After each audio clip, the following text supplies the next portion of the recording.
ನಮಸ್ಕಾರ, ಸ್ವಾಗತ. ಇವತ್ತು ನಮ್ಮ ಜೊತೆಗೆ ಒಬ್ಬ ವಿಶೇಷ ವ್ಯಕ್ತಿ ನಮ್ಮ ಜೊತೆಗೆ ಇದ್ದಾರೆ. ಅವರ ಹೆಸರು ಸರ್ವಜ್ಞ ಅಂತ. ಸರ್ವಜ್ಞ ಅಂತಂದ ತಕ್ಷಣ ಎಲ್ಲರಿಗೂ ಸರ್ವಜ್ಞನ ತ್ರಿಪದಿಗಳ ಜ್ಞಾಪಕ ಬರುತ್ತೆ. ಅದಕ್ಕಿಂತ ಕಡಿಮೆ ಅಂತೂ ನಾನು ಹೇಳೋಲ್ಲ, ಅಷ್ಟು ಒಬ್ಬ ವಿಶೇಷ ವ್ಯಕ್ತಿ ಸರ್ವಜ್ಞ ಅವರು.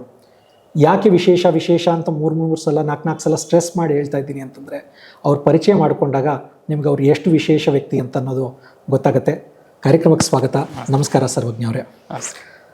ಸರ್ವಜ್ಞ ಅವರೇ, ನಾನು ಆಡಿಯನ್ಸ್ಗೆ ಎಲ್ಲ ವಿಶೇಷ ವ್ಯಕ್ತಿ ಅಂತ ಹೇಳಿದೆ. ನೀವು ಹೇಗೆ ವಿಶೇಷ ಅಂತ ನಿಮ್ಮ ಬಾಯಿಂದ ಕೇಳೋದು ನಮಗೆ ಉತ್ಸುಕತೆ ಎಷ್ಟೇ ಇದ್ದರೂ ಕೂಡ ನಾನೊಂದು ರಿಕ್ವೆಸ್ಟ್ ಮಾಡ್ತೀನಿ. ತಾವು ಯಾರು? ಈ ಪ್ರಶ್ನೆನ ಕೇಳಿಬಿಟ್ರೆ ಬಹಳ ಜನಕ್ಕೆ ಒಂಥರ ಕನ್ಫ್ಯೂಷನ್ ಆಗುತ್ತೆ. ನನ್ನ ಆತ್ಮ ಅನ್ಕೋಬೇಕಾ, ಪರಮಾತ್ಮಕ್ಕೆ ನಾನು ಸೇವಕ ಅಂತ ಅನ್ಕೋಬೇಕಾ, ಈ ಥರದ್ದೆಲ್ಲ. ನಿಮ್ಮನ್ನು ನೀವು ಹೇಗೆ ಅರ್ಥೈಸ್ಕೊಳ್ತೀರಿ, ಅದನ್ನು ನಮ್ಮ ವೀಕ್ಷಕರಿಗೆ ಹೇಳ್ಬೋದಾ ಅಂತ. ನನ್ನ ಪೂರ್ತಿ ಹೆಸರು ಸರ್ವಜ್ಞ ಹರಿಪ್ರಸನ್ನ ಚಿತ್ತಾಪುರ್ಕರ್ ಅಂತ. ಓಕೆ. ನಾನು ಕಲಬುರ್ಗಿಯಿಂದ. ಓಕೆ. ಸಣ್ಣ ಹಿಡಿದು ನಾನು ಹಿಂಗೆ ಆರ್ಕಿಟೆಕ್ಚರಲ್ಲಿ ಇಂಟ್ರೆಸ್ಟ್ ಇತ್ತು. ಆಮೇಲೆ ನಮ್ಮ ಫ್ಯಾಮ್ಲಿಯಲ್ಲೂ ಸ್ವಲ್ಪ ಆರ್ಟಿಂದು ಹೆಚ್ಚಿಗೆ ವ್ಯಾಲ್ಯೂ ಕೊಡ್ತಾನೆ ಬಂದಿದ್ದೀವಿ ಮೊದಲಿಂದ. ಆಮೇಲೆ ಅದು ಆದಮೇಲೆ ಎಲ್ಲ ಆರ್ಕಿಟೆಕ್ಚರ್ ಜಾಯ್ನ್ ಆದಾಗ ಥೀಸಿಸ್ ಟೈಮ್ನಾಗ ಮೊದಲಿನ ಸೆಮ್ನಾಗೆಲ್ಲ ನಮ್ದು ಟೀಚರ್ಸೇ ನಮಗೊಂದು ಟಾಪಿಕ್ ಕೊಡ್ತಾರೆ. ಹಾಸ್ಪಿಟಲ್ ಮಾಡಬೇಕು, ಮನೆ ಮಾಡಬೇಕು, ಅದು ರೆಸಿಡೆನ್ಷಿಯಲ್ ಒಂದು ಪ್ರಾಜೆಕ್ಟ್ ಕೊಟ್ಟಿರ್ತಾರೆ.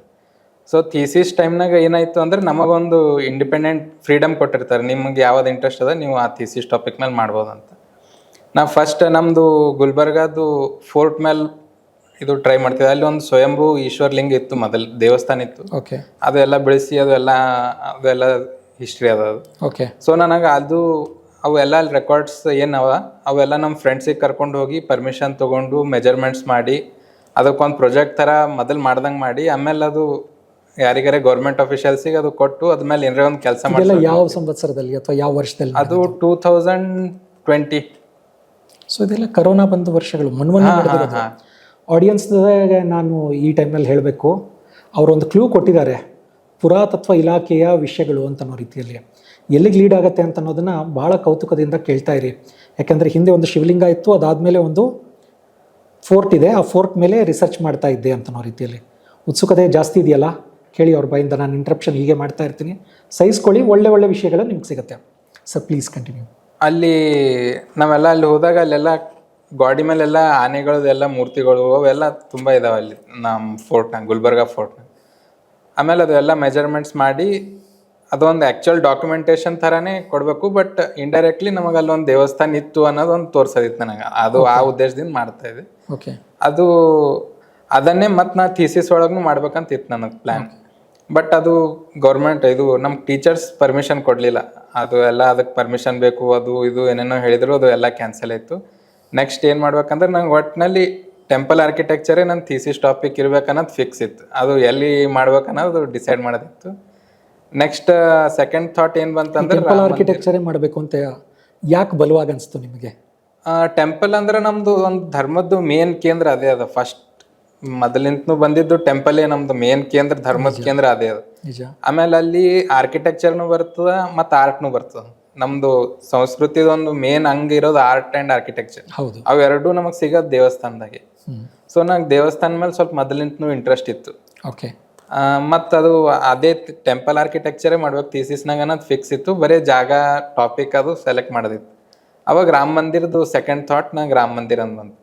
ರಾಮ ಮಂದಿರ ಸೊಲಾಗ ಮತ್ತು ನಮ್ಮ ಟೀಚರ್ಸಿಗೆ ಪರ್ಮಿಷನ್. ರಾಮ ಮಂದಿರ ಅಂದ್ರೆ ನಿಮ್ಮೂರಿನ ರಾಮ ಮಂದಿರನಾ? ಇಲ್ಲ, ನಾವೆಲ್ಲರೂ ಅನ್ಕೊಂತಾ ಇರುವಂತ ಭವ್ಯವಾದ ರಾಮ ಮಂದಿರ ಇವತ್ತು ಅಯೋಧ್ಯದಲ್ಲಿ ಏನ್ ನಿಲ್ತಿದೆ? ಇಲ್ಲ, ಅದೇ ಅಯೋಧ್ಯ ರಾಮ ಮಂದಿರ, ರಾಮ ಜನ್ಮಭೂಮಿ ರಾಮ ಮಂದಿರ ಮಾಡ್ಬೇಕಂತ ನಾ ಹೇಳದ್ನಲ್ಲ ಯಾಕೆ ವಿಶೇಷವಾಗಿತ್ತು ಅಂತ.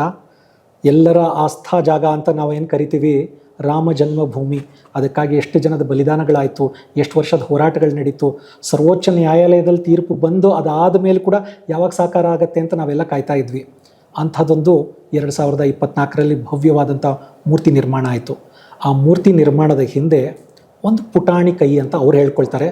ನಾವು ಭವ್ಯ ಕೈ, ಅದರಲ್ಲಿ ಮೇಜರ್ ಪಾತ್ರ ಅವರು ವಹಿಸಿದ್ರು ಅಂತ ನಮಗೆ ಅವ್ರು ಕನ್ನಡಿಗರು ಅನ್ನೋದು ಕೂಡ ಹೆಮ್ಮೆ ಇದೆ. ಅವರಿಂದನೇ ಹೆಚ್ಚಿನ ಮಾಹಿತಿ ತಿಳ್ಕೊಳ್ಳೋಣ ಸರ್, ಪ್ಲೀಸ್. ಆಮೇಲೆ ನಮ್ಮ ಟೀಚರ್ಸ್ ಅದಕ್ಕೂ ಒಪ್ಪಲಿಲ್ಲ. ಯಾಕಂದ್ರೆ ಅವಾಗ ಏನೋ ಗೌರ್ಮೆಂಟ್ ಕಡೆಯಿಂದ ಪರ್ಮಿಷನ್ ಬಂದಿದ್ದಿಲ್ಲ. ಹೈಕೋರ್ಟ್ನಾಗ ಏನೋ ನಡೆದಿತ್ತು ಅದು ಕೇಸ್. ಓಕೆ. ಸೊ ಅದಕ್ಕೇನಂದ್ರು ಇದು ಎಲ್ಲ ಪರ್ಮಿಷನ್ ಇರ್ಲಾರ್ದು ನೀವು ಮಾಡಿ ಅದು ಎಲ್ಲ ಕಾಂಪ್ಲಿಕೇಟ್ ಆಗಬಾರ್ದು ಅದು ಇದು ಅಂತಂದ್ರು, ಫೇಲ್ ಆಗೋ ಚಾನ್ಸ್ ಇರ್ತದೆ ಅಂತೆಲ್ಲ ಅಂದ್ರು. ಬಟ್ ಕೆಲವು ಟೀಚರ್ಸ್ ನನಗೆ 100% ಸಪೋರ್ಟ್ ಕೊಟ್ರು, ಅದನ್ನು ಹೇಳ್ಬೇಕು ನಾ. Okay. ಕೆಲವೊಂದು ಜನ ಸಪೋರ್ಟ್ ಮಾಡಲಿಲ್ಲ, ಬಟ್ ಕೆಲವೊಂದು ಟೀಚರ್ಸ್ ನೀ ಇದು ಒಳ್ಳೆ ಟಾಪಿಕ್ ಅದ, ಭಾಳ ಇಂಟ್ರೆಸ್ಟಿಂಗ್ ಅದ, ನೀ ಇದು 100% ಮಾಡು, ಆಗಿದ್ದಾಯ್ತು ನೋಡಮ್ ನಾವು ಸಪೋರ್ಟ್ ಮಾಡ್ತೀವಿ ಅಂತ ಕೆಲವೊಬ್ರು ಟೀಚರ್ಸ್ ಅಂದ್ರು. ನಂದು ಥೀಸಿಸ್ ಗೈಡ್ನು ನನಗೆ ಸಪೋರ್ಟ್ ಮಾಡಿದ್ರು, ಪ್ರಿಯಾಂಕಾ ಹಿಬಾರೆ ಅಂತ, ಓಕೆ ನಮ್ಮ PDA ಕಾಲೇಜ್ ಸ್ಟಾಫ್ ಅವರು, ಓಕೆ. ಅವ್ರನ್ನು ಸಪೋರ್ಟ್. ತಮ್ಮ ವಿದ್ಯಾಭ್ಯಾಸ ಎಲ್ಲ ಆಗಿದೆಯಲ್ಲ ಗುಲ್ಬರ್ಗದಲ್ಲಿ, ಕಲಬುರ್ಗಿ? ಹಾ, ನಾ ಫಸ್ಟ್ ಗುಲ್ಬರ್ಗ ಅಂತ ಹೇಳೋಂಗಿಲ್ಲ ಇವಾಗ, ಕಲಬುರ್ಗಿ ಅಂತ ಹೇಳ್ಬೇಕು. ಫಸ್ಟ್ 3 years ಓದಿದ್ದು ಆಚಾರ್ಯ ಕಾಲೇಜ್ ಬೆಂಗಳೂರು ಸೋಲ್ದೇವನಹಳ್ಳಿ. ಅಚ್ಚಾ, ಓಕೆ. ಆಮೇಲೆ 2 years ಕಂಪ್ಲೀಟ್ ಮಾಡಿದ್ದು ಪೂಜಾ ದೊಡ್ಡಪ್ಪ ಕಾಲೇಜ್ ಓಕೆ ಕಲಬುರ್ಗಿ. ಓಕೆ. ಆಮೇಲೆ ಅದು ಥೀಸಿಸ್ ಎಲ್ಲ ಆಯ್ತು, ಫಸ್ಟ್ ನಾನೇ ಬಂದೆ, ಫಸ್ಟ್ ರ್ಯಾಂಕ್ ನನಗೆ ಬಂತು. ವಾವ್. ಆಮೇಲೆ ಅದು ಥೀಸಿಸ್ ಮಾಡ್ತಾನೆ ನಾ ಭಾಳಷ್ಟು ಟೆಂಪಲ್ ಬಗ್ಗೆ ಇನ್ನೂ ಹೆಚ್ಚಿಗೆ ಓದಿದೆ. ಅವಾಗ ಹೆಂಗೂ ಕೊರೋನಾ ಟೈಮ್ ಇತ್ತು, ಹೊರಗೆ ಹೋಗಪ್ಲೆ ಇದ್ದಿದ್ದಿಲ್ಲ. ಪೂರ್ತಿ ಟೈಮ್ ಬರೀ ಥೀಸಿಸ್ ರಾಮ ಮಂದಿರ ಬಗ್ಗೆನೇ ಓದ್ತಿದ್ದೆ. ಅದ್ರದ್ದು ಹಿಸ್ಟ್ರಿ ಆಯಿತು, ಅದ್ರದ್ದು ಏನೇನಾಯಿತು, ನಮ್ಮ ಟೆಂಪಲ್ ಆರ್ಕಿಟೆಕ್ಚರ್ ನಾವು 3 ಸ್ಟೈಲ್ ಅವ, ಅದರಲ್ಲಿ 3 ಸ್ಟೈಲ್ನಾಗ ಯಾವತ್ತು ಕಟ್ಬೋದು ಅದು ಇದು ಎಲ್ಲ. ಆಡಿಯನ್ಸ್ಗೆ ಹೇಳ್ಬೋದಾ ಏನು 3 ಸ್ಟೈಲು ಅಂತ ಅನ್ನೋದು? ಒಂದು ದ್ರವಿಡ ಸ್ಟೈಲ್, ನಮ್ಮ ಸೈಡಿಂದು ಸ್ಟೈಲ್, ಸೌತ್ ಇಂಡಿಯನ್ ಶೈಲಿ ಅಂತ. ಒಂದು ನಾಗರ ಶೈಲಿ, ನಾರ್ತ್ ಇಂಡಿಯನ್ ಸ್ಟೈಲ್. ಆಮೇಲೆ ಇವು ಎರಡರದ್ದು ಮಿಕ್ಸ್ ಕೆಲವೊಂದು ಜಾಗದಾಗ ಸಿಗ್ತಾವ, ಅದು ವೇಸರ ಸ್ಟೈಲ್. ಓಕೆ. ಸೊ ಈಗ ನಾ ಸೌತ್ ಇಂಡಿಯನ್ ಇದ್ದೀನಿ, ಅದು ನಾರ್ತ್ ಇಂಡಿಯಾ. ಈಗ ನಾ PDAದಾಗ ಇದು ಮಾಡ್ಬೇಕಂದ್ರೆ ಎರಡರ ನಡುವಿಂದ ಅಂದ್ರೆ ವೇಸರ ಸ್ಟೈಲ್ ತೊಗೊಂಡಿದ್ದೆ. ನಾ ವೇಸರ ಸ್ಟೈಲ್ನಾಗ ಟೆಂಪಲ್ ಅಲ್ಲಿ ಕಟ್ಟಬೇಕು, ನಂದು ಇದು ಪ್ರೆಸೆಂಟೇಶನ್ ಕೊಡ್ಬೇಕಂತಿತ್ತು. ಅದು ಎಲ್ಲ ಗೂಗಲ್ನಾಗ ಎಷ್ಟು ಸಿಕ್ತು, ಅದ್ರ ಮ್ಯಾಪ್ ಅದು ಎಲ್ಲ ಎಷ್ಟು ಸಿಕ್ತು ಎಲ್ಲ ಆಯಿತು. ಅದು ಆಗ್ತಾನೆ ಸೇಮ್ ಟೈಮ್ನಾಗ ಗೌರ್ಮೆಂಟ್ನು ನಮಗೆ ಇದು ಕೊಡ್ತು ಪರ್ಮಿಷನ್, ರಾಮ ಮಂದಿರ ಕಟ್ಬೋದು ಅನ್ನೋದು ಅದು ಏನು ತೀರ್ಪು ಬಂತಲ್ಲ, ಅದನ್ನು ಸೇಮ್ ಟೈಮ್ ಬಂತು. ಅದು ಎಲ್ಲ ನಂಗೆ ಮ್ಯಾಪ್ ಎಲ್ಲ ಬ್ಲೆಸ್ಸಿಂಗ್ ಇನ್ ಡಿಸ್ಗೈಸ್ ಏನಲ್ಲ, ಓಪನ್ ಆಗೇ ಬಂತು ಬ್ಲೆಸ್ಸಿಂಗ್ಸ್. ಓಕೆ. ಅದ್ರದ್ದು ಎಷ್ಟು ಟೋಟಲ್ ಗೌರ್ಮೆಂಟ್ ಎಷ್ಟು ಜಾಗ ಕೊಟ್ಟದ, 68 acres ಅದು ಏನೇನು ಬಂತು ಎಲ್ಲ ನನ್ನ ಥೀಸಿಸ್ ಇದೊಳಗೆ ಮಾಡಿ ಅದ್ರ ಪ್ರಕಾರ ಡಿಸೈನ್ ಸ್ಟಾರ್ಟ್ ಮಾಡಿದೆ. ರಾಮ ಮಂದಿರದ್ದು ನನಗೆ ಗೊತ್ತಿದ್ದಂಗೆ ಯಾವಾಗ ಈ ರಥಯಾತ್ರಾ ಈ ಹೋರಾಟಗಳೆಲ್ಲ ನಡೀತಾ ಇತ್ತು, ಆವಾಗಲೇ ಒಂದು ಬೇಸಿಕ್ ಸ್ಟ್ರಕ್ಚರ್ದು ಒಂದು ಜನ ಒಂದು ಕಟೌಟ್ ಇಟ್ಕೊಂಡು ರಥಯಾತ್ರೆಗೆಲ್ಲ ಬರ್ತಾ ಇದ್ದಿದ್ದು. ದೊಡ್ಡ ದೊಡ್ಡ ಲೀಡರ್ಸ್ನ ನಾವು ಕರ್ನಾಟಕದಲ್ಲೂ ನೋಡಿದ್ವಿ. ಸೊ ಅದಕ್ಕೆ ಮತ್ತೆ ನೀವು 2020ರಲ್ಲಿ ಈ ಥರದ್ದು ಅಂತ ಹೇಳ್ತಾ ಇದ್ದೀರಾ. ಸೊ ಏನು ಚೇಂಜಸ್ ಏನಾದರೂ ಆಯಿತಾ, ಅಥವಾ ಅದೇ ಮೂಲ ಅವತ್ತಿನ ಸ್ಟ್ರಕ್ಚರ್ ಅಂತ ಏನು ಅಂದ್ಕೊಂಡಿದ್ರು, ಅಥವಾ ಅದರದ ಮೂಲ ಡ್ರಾಯಿಂಗ್ಸ್ ಅಂತ ನಾವೇನು ಕರಿಬೋದು ಹಾಗೆ ಇಟ್ಕೊಂಡು ಮುಂದುವರೆದಿದ್ದ ಇದು? ಅದು ಆಕ್ಚುಲಿ ಅಶೋಕ್ ಸಿಂಗಲ್ ಜಿ ಏನಿದ್ರಲ್ಲ, ಅವರು ಅಂದ್ರೆ VHP ಬಹಳ ದೊಡ್ಡ ವ್ಯಕ್ತಿ ಆಂದೋಲನ. ಹೌದು ಹೌದು. ಅವರು ಕೋಲ್ಕತ್ತಾಕ್ ಹೋದಾಗ ಅಲ್ಲಿ ಒಂದು ದೇವಸ್ಥಾನ ಭಾಳ ಲೇಕ್ ಆಗ್ತವ್ರಿ. ಅವ್ರು ಸುಮ್ಮನೆ ಹಿಂಗೆ ಅವ್ರದ್ದು ಪ್ರವಾಸದ ಮೇಲೆ ಹೋಗಿರ್ತಾರ, ಅವ್ರೇನೋ ಕೆಲ್ಸದ ಮೇಲೆ ಹೋಗಿ. ಓಕೆ. ಅವಾಗ ಅಲ್ಲಿ ಒಬ್ರು ಮನೆಗೆ ಇಳ್ಕೊಂಡಾಗ ಇದು ದೇವಸ್ಥಾನ ಯಾರು ಕಟ್ಟಾರ ಅದು ಇದು ಅಂದಾಗ ಸೋಂಪುರ ಫ್ಯಾಮಿಲಿದವ್ರು ಆ ದೇವಸ್ಥಾನ ನಿರ್ಮಾಣ ಮಾಡಿರ್ತಾರೆ. ಅಂದ್ರೆ ಅದರದ್ದು ಆರ್ಕಿಟೆಕ್ಚರ್ ಅವ್ರು ಮಾಡಿರ್ತಾರೆ. ಓಕೆ. ಅವರು ಅವಾಗ ಅಶೋಕ್ ಸಿಂಗಲ್ ಅವ್ರಿಗೆ ಏನ್ ಅನಿಸ್ತದೆ, ನಮ್ದೇನ್ ರಾಮ ಮಂದಿರ್ ಮುಂದೆ ಆಗೋದದ, ನಮ್ ಕನಸು ಏನು ಖರೆ ಆಗದ, ಅದರ ಆರ್ಕಿಟೆಕ್ಟ್ನು ಇವರೇ ಇರಬೇಕು. ಇದೇ ತರ ವೇ ಬಿಫೋರ್ ದ ತೀರ್ಪು ಅದೆಲ್ಲ ಬರೋಕ್ಕಿಂತ ಮುಂಚೆನೇ ಭಾಳ ಮುಂಚೆ ಆಗಿತ್ತು. ಅವಾಗ ಆ ದೇವಸ್ಥಾನ ಅವ್ರು ಫೈನಲ್ ಮಾಡಿದ್ರು, ಸೋಂಪುರ್ ಅವರು 1998 ಫೈನಲ್ ಆಗಿತ್ತು ಪ್ಲಾನ್. ಓಕೆ. ಆಮೇಲೆ ಅದ್ರ ಪ್ರಕಾರ ಎಲ್ಲ ಕಂಬದ ಕೆಲಸ, ಅದು ಸ್ತಂಭ ಏನು ನಾವು ನಾಳೆ ಕಟ್ಟಬೇಕಂದ್ರೆ ಇವತ್ತು ಏನೇನು ಬೇಕು ಪ್ರಿಪ್ರೇಷನ್ ಅದು ಎಲ್ಲ ರೆಡಿ ಮಾಡ್ಕೊಳ್ತಾ ಇದ್ರು. ಒಂದು 20 yearsಲಿಂತ ಪ್ರಿಪ್ರೇಷನ್ ಇತ್ತು ಅದರದೆಲ್ಲ ಕೆಲಸದ್ದು. ಆಮೇಲೆ ಗೌರ್ಮೆಂಟ್ ಬಂತು, ಅದು ಎಲ್ಲ ಆಯಿತು, ಪರ್ಮಿಷನ್ ಸಿಕ್ತು, ಅಫಿಷಿಯಲ್ ಪರ್ಮಿಷನ್ ಸಿಕ್ತು. ಅವಾಗ ಜನನು ಹೆಚ್ಚಿಗೆ ಬರ್ಬೋದು ಅನ್ನೋದು ಒಂದು ಎಸ್ಟಿಮೇಷನ್ ಇತ್ತು. ಸೊ ಅವಾಗ ಮತ್ತೆ ಅದ್ರದ್ದು ಪ್ಲಾನ್ ದೊಡ್ಡದಾಯ್ತು, ವಿಸ್ತಾರ. ಈಗ ಇರೋದು 250, ಹಿಂಗೆ ವಿಡ್ತ್ನಾಗ 250 ಅದ, ಲೆಂತ್ನಾಗ 350 feet ಅದ ಟೋಟಲ್. ಓಕೆ. ಜನಗಳು ಬಹುಶಃ ಕನ್ಫ್ಯೂಸ್ ಏನಾಗ್ತಾರೆ ಅಂತಂದರೆ, ನಿಮ್ಮ ಪಾತ್ರ ಆ್ಯಕ್ಚುಲಿ ಏನಿತ್ತು ಅಂತ ಅನ್ನೋ ರೀತಿಯಲ್ಲಿ, ನೀವಲ್ಲಿ ಏನು ಆ್ಯಕ್ಚುಲಿ ಮಾಡ್ತಾ ಇದ್ರಿ, ರಾಮ ಮಂದಿರದ ನಿರ್ಮಾಣದಲ್ಲಿ ನಿಮ್ಮ ಪಾತ್ರ ಇತ್ತು ಅಂತ ನಾನೇನೋ ಹೇಳಿದೆ, ಆ್ಯಕ್ಚುಲಿ ಏನು ಮಾಡ್ತಾ ಇದ್ರಿ ನೀವು ಅಂತ ಅನ್ನೋ ರೀತಿಯಲ್ಲಿ? ನಾ ಫಸ್ಟಿಗೆ ಹೋಗಿದ್ದು ಆರ್ಕಿಟೆಕ್ಟ್ ಅಂತಾನೆ ಹೋಗಿದ್ದೆ. ಆರ್ಕಿಟೆಕ್ಚರ್ ಏನೇ service appointed by the government, ಅಂದ್ರೆ ಗವರ್ಮೆಂಟ್ ಸರ್ಕಾರದಿಂದ ನಿಮಗೆ? ಇಲ್ಲ, ನಾ ಆಕ್ಚುಲಿ ಗೋಪಾಲ್ಜಿ ಅವ್ರಿಗೆ ರಿಕ್ವೆಸ್ಟ್ ಮಾಡಿದ್ದೆ. ಗೋಪಾಲ್ಜಿ ಅಂದ್ರೆ ನಮ್ ವಿಶ್ವ ಹಿಂದೂ ಪರಿಷತ್ ಅವ್ರಿಗೆ ರಿಕ್ವೆಸ್ಟ್ ಮಾಡಿದೆ, ನಾ ಹಿಂಗ್ ರಾಮ ಮಂದಿರ ಒಳಗೆ ಏನಾರ ಸೇವಾ ಮಾಡ್ಬೇಕಂತ ಅಂತ ಇಷ್ಟ ಹೇಳಿದ್ದೆ. ಅದು ಆರ್ಕಿಟೆಕ್ಚರ್ ಅದು ಎಲ್ಲ ಮತ್ತ ಆಮೇಲೆ ಸೆಕೆಂಡ್ರಿ. ನಿಮ್ ಪ್ರೊಫೈಲ್ ಅವ್ರಿಗೆ ಗೊತ್ತಿತ್ತು? ಅವ್ರಿಗೆ ಇಲ್ಲ, ಅವ್ರಿಗೆ ಏನೂ ಗೊತ್ತಿದೆ, ನಂದು ಏನೂನೇ ಗೊತ್ತಿಲ್ಲ. ಬರೇ ಒಂದ್ ನಮ್ ತಂದೆ ನಮ್ ದೊಡ್ಡಪ್ಪ ಅವ್ರಿಗೆ ಎಲ್ಲಾ ಪರಿಚಯ ಇತ್ತು. ಅವ್ರು ನಮ್ ಊರಾಗೆ ಪ್ರಚಾರಕ್ಕಿದ್ರು 15 ವರ್ಷ, ಅವಾಗ್ಲಿಂತೆ ಪರಿಚಯ ಇತ್ತು. ಆಮೇಲೆ ನಾ ಒಂದ್ ಹಿಂಗ ಆರ್ಕಿಟೆಕ್ಚರ್ ಕಂಪ್ಲೀಟ್ ಆಗ್ಯದ, ನನಗೆ ಅಲ್ಲಿ ಸೇವಾಗ್ ಬರ್ಬೇಕಂತದ ಅಂತ ಇಷ್ಟೇ ಹೇಳಿದ್ರು. ನಮ್ ತಂದೆಯವ್ರು ಕಾಲ್ ಮಾಡಿ ಹೇಳಿದ್ರು ಅವ್ರಿಗೆ. ಅವರು ಆಯ್ತು, ಇನ್ನ ಫೌಂಡೇಶನ್ ಅದು ಎಲ್ಲ ಕೆಲಸ ನಡೆದದ, ಆಮೇಲೆ ನೋಡಮ್ಮ ಆರ್ಕಿಟೆಕ್ಚರ್ದು ಯಾವಾಗ ಬರ್ತು ಪಾರ್ಟ್ ಅವಾಗ ನಾ ಹೇಳ್ತೀನಿ ಅಂತಂದ್ರೆ. ಮತ್ತೊಂದು 2-3 ಮಂತ್ಸ್ ಬಿಟ್ಟು ಮತ್ತೆ ಕಾಲ್ ಮಾಡಿದ್ರು ನಮ್ಮ ತಂದೆಯವರು. ಅವಾಗ ಆಯ್ತು ನಾ ಹೇಳ್ತೀನಿ ಅಂತ ಹೇಳಿ ಮೋಸ್ಟ್ಲಿ ಅಲ್ಲೆಲ್ಲ ಅವರು ಡಿಸ್ಕಷನ್ ಮಾಡಿ ಎಲ್ಲ ಮಾಡಿ ಒಂದು ದಿವ್ಸ ಮೆಸೇಜ್ ಬಂತು, ನಿಮ್ಮ ಸುಪುತ್ರನಿಗೆ ಅವಕಾಶ ಸಿಕ್ಕಿದೆ ರಾಮದೇವ್ರ ಸೇವೆ ಮಾಡಕ್ಕೆ ಕಳಿಸ್ರಿ ಅಂತ. ಎಂತ ಭಾಗ್ಯ.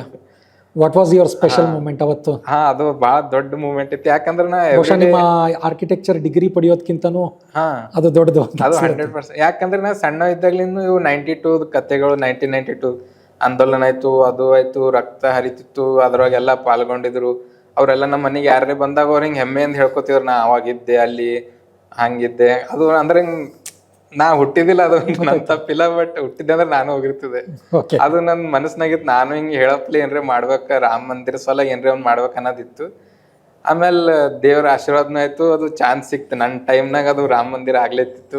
ಭಾಗ್ಯ. ಹಾ, ಸೊ ಅದು ಗೋಪಾಲ್ಜಿ ಅವ್ರಿಗೆ ರಿಕ್ವೆಸ್ಟ್ ಮಾಡಿದೆ. ಅವರು ನಂದು ಏನೂ ಥೀಸಿಸ್ ನೋಡ್ಲಿಲ್ಲ, ಏನೂ ನೋಡ್ಲಿಲ್ಲ, ಬರ್ಬೋದಂತ ಹೇಳಿದ್ರು.